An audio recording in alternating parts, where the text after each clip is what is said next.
Salut à tous et bienvenue sur Chronique du blindage. Aujourd'hui, on se fait une revue de détail en exclusivité de kits qui ont été annoncés en fin d'année dernière par Takom et qui nous sont déjà parvenus en avant-première avant leur sortie et leur arrivée dans les magasins. Je veux bien entendu parler de l'Apache au 1/35e de chez Takom, la H64 ici dans la version des Longbow, mais Takom sort également la version Guardian, le AH64E, c'est-à-dire la version remaniée et remotorisée de cette version D. Alors, on a eu les deux boîtes, je vous propose de regarder la H64D, et puis si vous voulez, à la fin de cette vidéo, on verra un petit peu les différences, mais ceux qui connaissent un peu l'Apache se douteront que la différence va principalement être au niveau des deux turbines, puisque qui dit remotorisation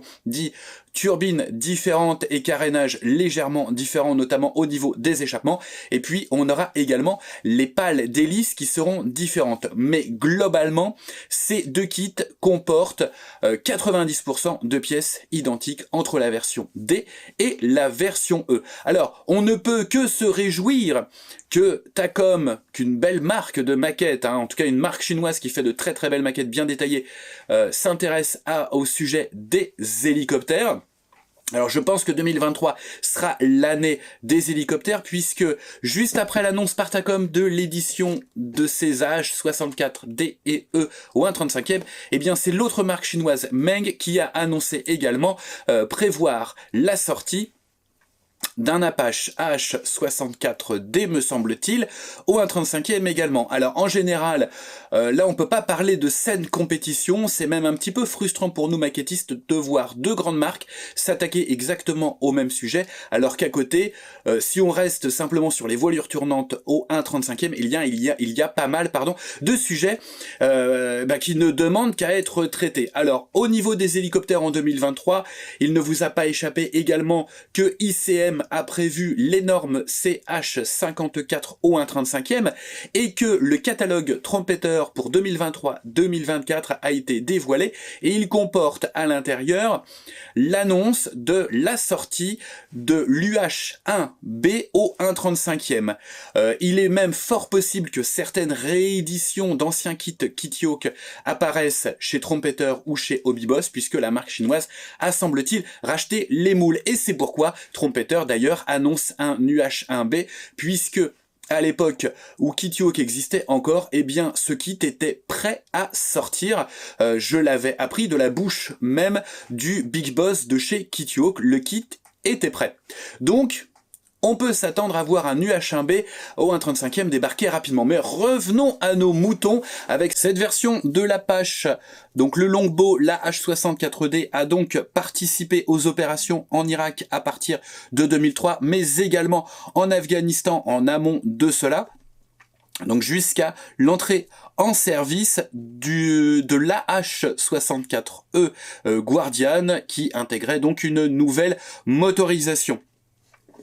Le box art est très très joli et il suggère un Apache en opération en Afghanistan. Alors c'est pas anodin si je vous dis ça, puisque en fait les options de décoration ne concernent absolument pas l'Afghanistan mais l'Irak.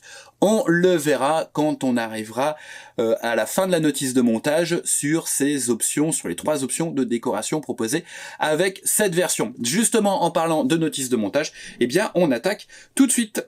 Une notice de montage au format paysage. Je crois que dans la précédente revue de détail, j'ai parlé de portrait alors que c'était paysage ou l'inverse, je ne sais plus. En tout cas, là, on est bien sur un format paysage et je fais bien attention de ne pas ripper. Avec un petit historique donc de la genèse de l'appareil et des différentes versions jusqu'à la version D, donc effectivement entrée en service en 95.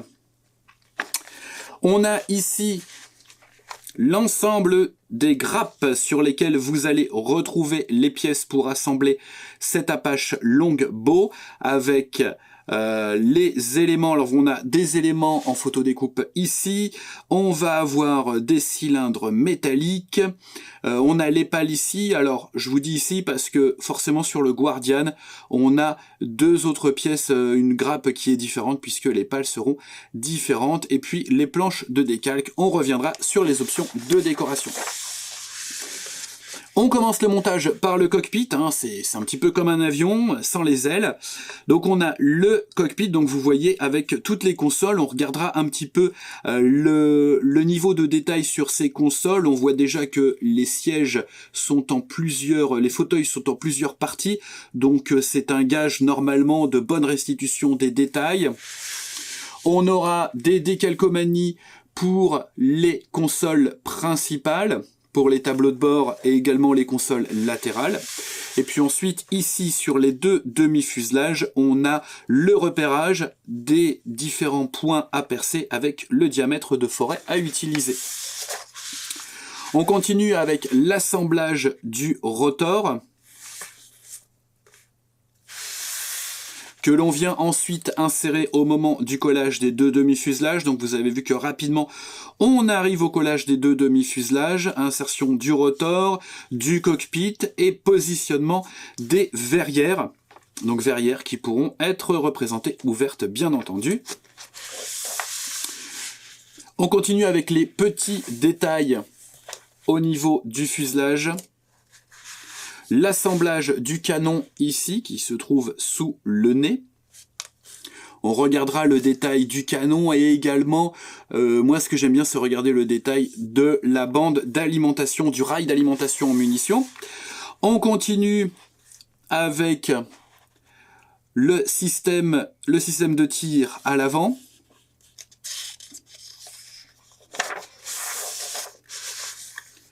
Ici, on a les deux caissons latéraux qui comportent tout un tas d'optroniques, mais également, il me semble, les munitions pour le canon.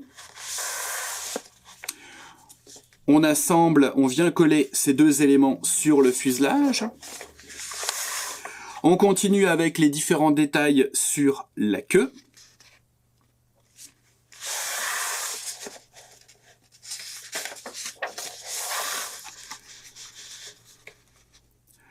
On arrive ensuite à l'assemblage des deux ailerons support de charge.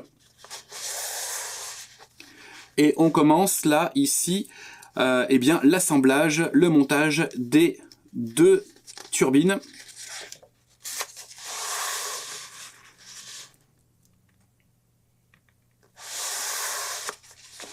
Qui sont spécifiques à cette version, hein. C'est là où sur la version E Guardian, les pièces, les éléments sont nécessairement différents.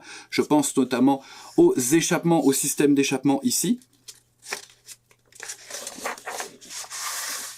Ceci étant fait, on peut venir positionner ces deux turbines qui pourront demeurer visibles puisque le capot est une pièce rapportée, donc vous pourrez les présenter comme ceci, dans cette configuration-là, donc ce qui peut être pas mal parce que l'ensemble apparaît bien détaillé sur ce modèle. On continue toujours au niveau de la queue, et puis on arrive au train principal, avec deux options de pneumatiques.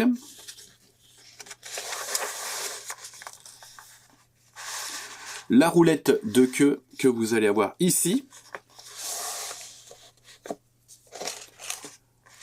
On vient positionner le rotor arrière, qui me semble aussi excellemment bien détaillé, en tout cas sur la notice de montage.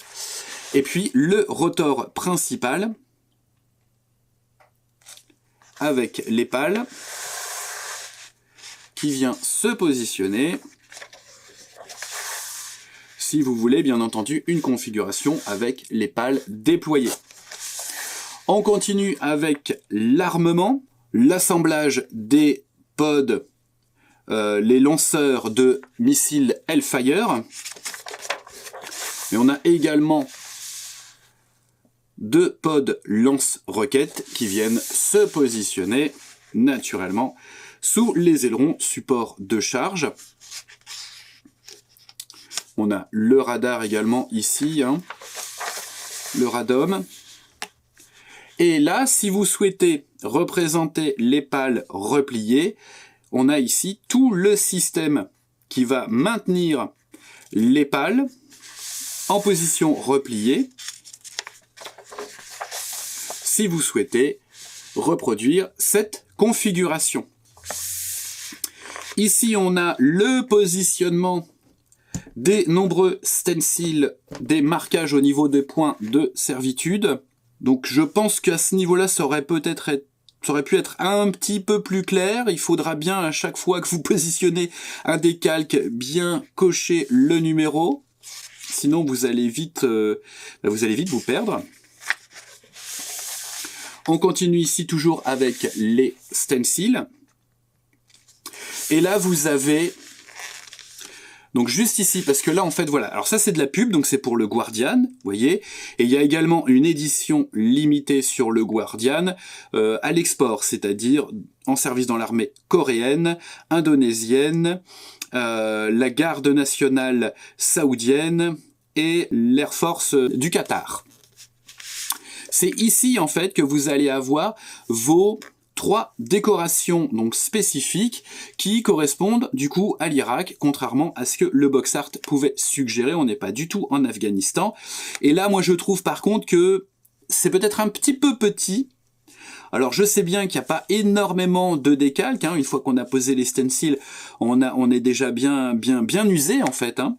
Mais ça aurait été sympa d'avoir quelque chose peut-être d'un petit peu plus gros. Au niveau des profils, en tout cas des couleurs qui sont proposées, comme les profils sont faits par Hamo, eh bien les références de peinture concernent uniquement Hamo avec un olive drab foncé de chez eux.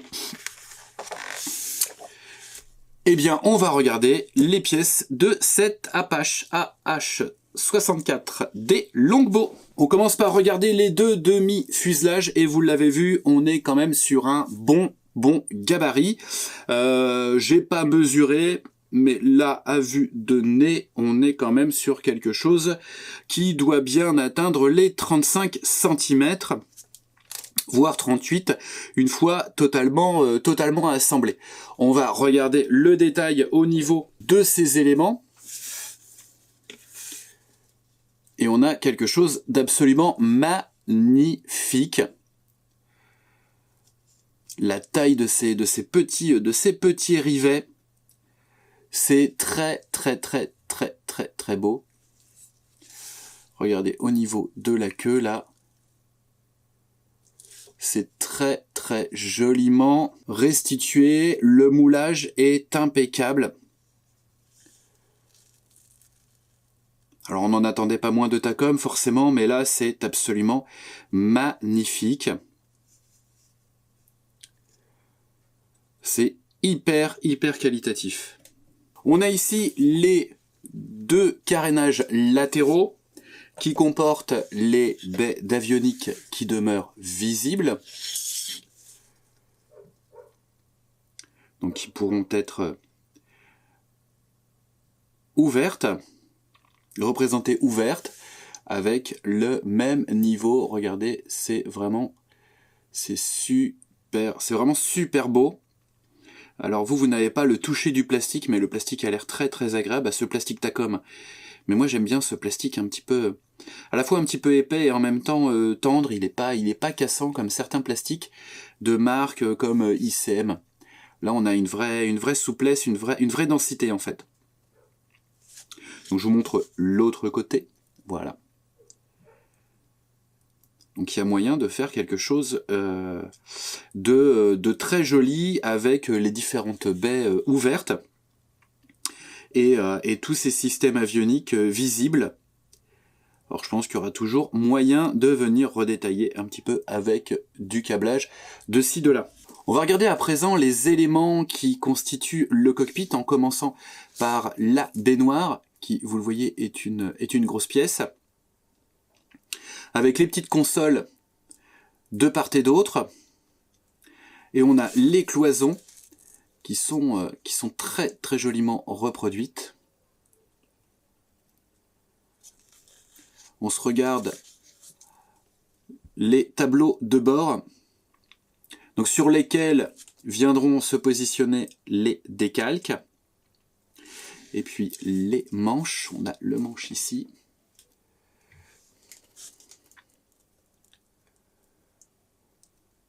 Donc il sera à bien dégrapper, mais qui est joliment détaillé. Vous avez vu les petits boutons qui sont présents. On va continuer avec les éléments du cockpit en regardant les sièges qui sont sur une autre grappe. Les sièges, donc ici c'est le blindage du siège. L'assise va se trouver hop de l'autre côté sur la même grappe.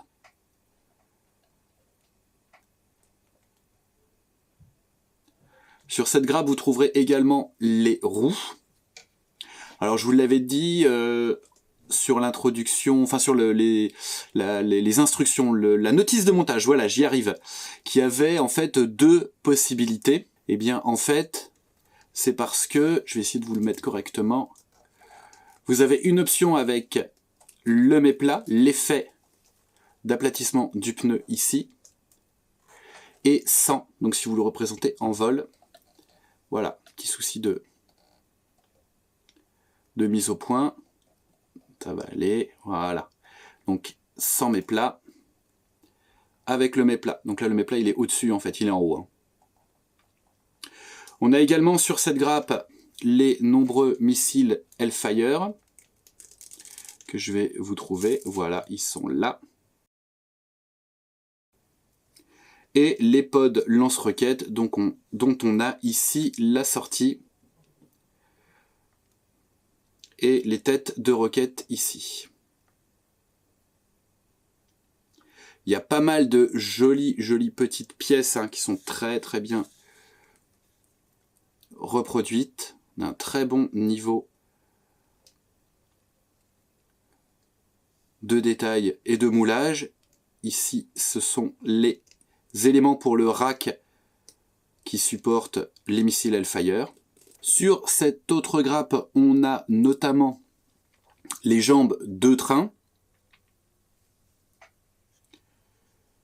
et différents éléments, dont le système de vision infrarouge à l'avant, donc avec ces pièces ici.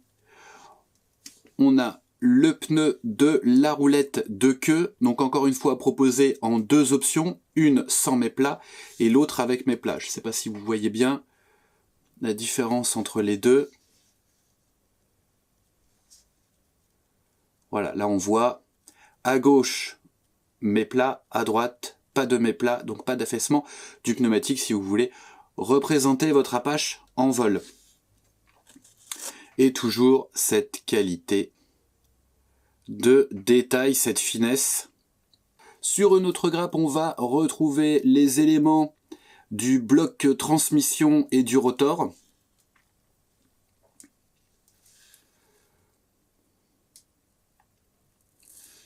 Également la pale de queue.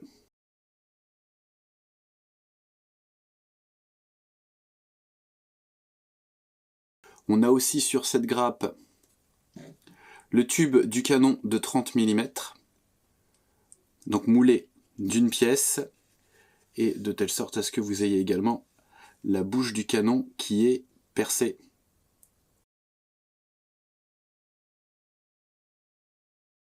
Ici, on va avoir les ailerons support de charge.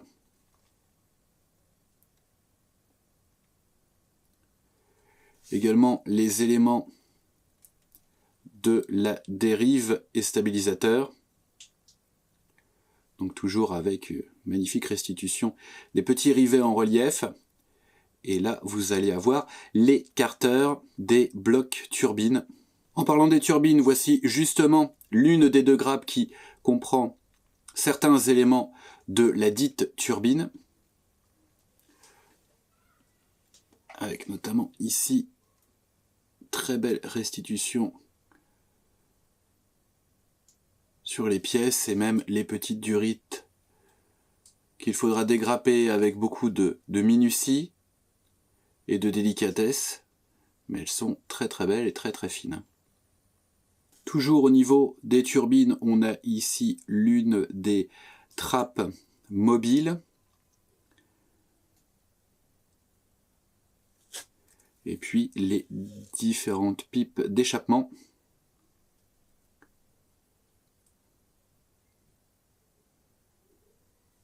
Les pales, donc qui sont une pièce, alors ce sont des grappes spécifiques à cette version D, puisque dans la version Guardian, vous avez de nouvelles pales avec un profil un petit peu plus fin aux extrémités. Les parties vitrées, qui sont bien translucides.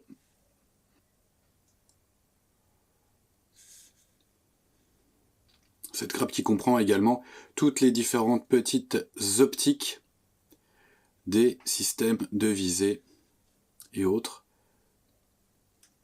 On a un élément en plastique souple. En fait, c'est le rail d'alimentation en munitions du canon de 30 mm.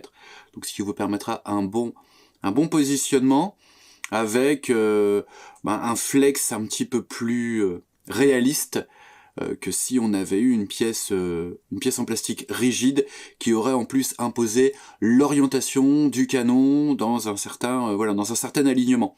Là, vous pourrez éventuellement jouer un petit peu sur la position du canon puisque vous avez la bande, le rail d'alimentation qui est souple, qui s'adaptera donc à quelques positions du canon. Alors, vous ne pourrez pas non plus l'orienter dans tous les azimuts, mais vous pourrez un petit peu jouer sur sa position. On a les petits cylindres métalliques au nombre de 8. Alors je vais bien entendu me garder de les sortir du sachet pour éviter de les perdre. Il s'agit des petits cylindres qui s'insèrent au niveau du point de fixation des pales sur le rotor. Ce qui pourrait vous permettre de jouer entre la position rotor déployé ou pale repliée, pardon. On trouve également dans ce kit 4 planches de photodécoupe avec différentes petites pièces, petits éléments à mettre soit au niveau du rotor, soit au niveau du bloc de transmission, soit au niveau du rotor arrière, également au niveau des échappements. Donc on a une planche comme ceci, on a une petite planche comme celle-ci, une autre planche ici avec notamment les grilles du bloc du radar et les harnais en photodécoupe et enfin les ailettes pour mettre sur les missiles Hellfire. On termine avec les 2 planches de décalcomanie, la planche que j'appellerais planche générique qui comprend l'ensemble des marquages de servitude, avec notamment, alors je ne sais pas si vous allez les voir, on est un peu surexposé. Ici on a les filets, vous n'allez pas les voir, si là, voilà, les filets autour des vitres. Et puis on a la planche spécifique pour les 3 décorations proposées, avec les 3 codages, 2 séries de dents légèrement différentes, au profil légèrement différent, 2 bouches avec les dents, et puis l'aigle frappé du drapeau américain. L'autre version proposée par Takom et que nous allons simplement survoler pour voir les différences entre la version D et la version E, mais je vous l'ai dit, on est sur 90 voire 95% de pièces identiques. Donc cette version de l'Apache Guardian, toujours avec en bonus le dispositif pour représenter les pales en version repliée. On va juste jeter un petit coup d'œil à la notice pour cibler les éléments qui sont différents de la version D, mais en termes de pièces, on est exactement sur la même qualité. Notez que sur le box art, notre Guardian n'a pas le radar, le radome sur le rotor. La différence principale se situe au niveau des 2 turbines. Donc ici, on a les turbines de l'AH64D, et ici les turbines plus puissantes, hein, je crois qu'elles atteignent 2000 chevaux, enfin qu'elles fournissent 2000 chevaux, de la version Guardian, la version E, donc vous avez vu que c'est légèrement différent, enfin c'est quand même pas mal différent, au niveau du profil de sortie des échappements. C'est principalement l'une des modifications apportées sur cette version. On a également de nouvelles pièces pour le système de pointage vision nocturne à l'avant.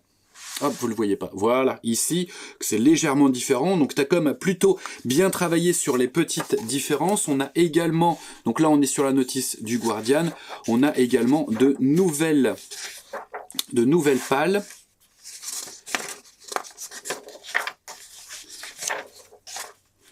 Voilà, que vous trouverez sur eh bien, la nouvelle grappe qui se trouve dans cette boîte. Mais 95% des grappes sont identiques. On a encore les Hellfire avec leurs ailettes en photo découpe, les pods lance-roquettes. Notez que dans la boîte, il me semble que vous avez de quoi assembler. Non, vous avez de quoi seulement assembler que 2 pods lance-roquettes, mais avec des configurations différentes sur les charges en termes de roquettes. Et donc là, voilà, on voit bien la différence au niveau des pales sur les extrémités de cette version E. Toujours un nombre assez conséquent de stencils. Et toujours des petits profils. Moi, je trouve que c'est quand même un petit peu petit. Un petit peu trop même pour le positionnement des marquages spécifiques. Donc là, on ne nous propose que 2 options de la 16e brigade de combat de l'US Army et de la 1re cavalerie aéroportée de l'US Army sur des localisations non précisées. Donc je pense qu'on est hors conflit. À vérifier tout de même.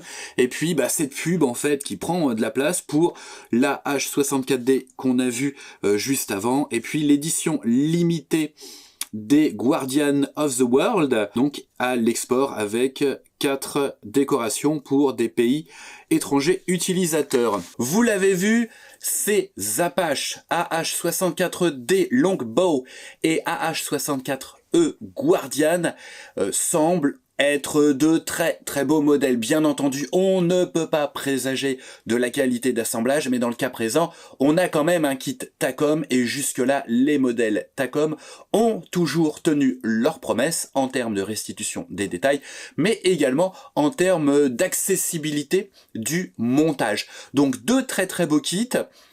Un grand merci à notre partenaire Domino, puisque c'est grâce à eux que nous avons pu avoir ces 2 exemplaires avant la commercialisation. Vous pouvez précommander ce kit sur le site de Domino, dominomodel.com. Il est actuellement proposé avec une petite remise de 5%, ce qui le met à un prix de 80,50 €, me semble-t-il, de tête, ce qui est un très bon rapport qualité-prix. Vous avez vu, ça va vous faire quand même une belle bête au final, et de très jolies possibilités de mise en peinture. Alors, bien entendu, Takom, il y a eu, vous l'avez vu, des petites remarques. Finalement, rien sur le kit en lui-même, mais plus dans l'approche, ou en tout cas dans la présentation. Je veux bien entendu parler du box art, qui suggère immédiatement un Apache en Afghanistan, alors que dans la boîte nous n'avons que 3 décorations qui sont pour l'Irak en 2003. Et puis également, vous l'avez vu, les profils pour la pose des décalcomanies spécifiques. Je parle pas des stencils pour les zones de servitude, je parle vraiment des décalcomanies spécifiques à chacune des 3 options de décoration proposées. Vous avez vu, les profils sont quand même un petit peu petits, et j'aurais préféré personnellement disposer de larges profils pleine page pour pouvoir bien déterminer la position notamment des dents de requin à l'avant, en tout cas des dents à l'avant.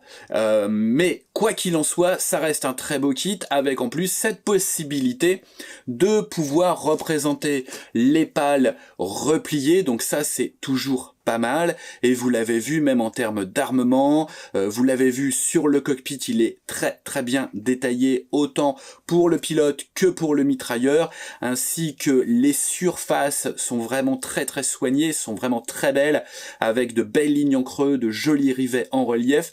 Bref, c'est un très joli kit, et à mon sens, un bon rapport qualité-prix pour 80,50 €. Voilà, en attendant une prochaine revue de détail ou une prochaine vidéo de montage, puisque vous l'avez vu, Max s'est lancé dans une playlist un peu vintage à partir du kit Verlinden du V100 Commando.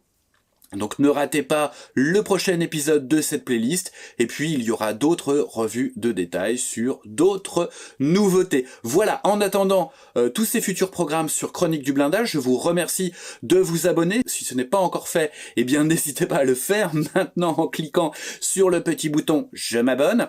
Et il ne me reste plus qu'à vous souhaiter bonne maquette à tous, faites attention à vous, faites attention aux autres, et à très vite sur Chronique du Blindage.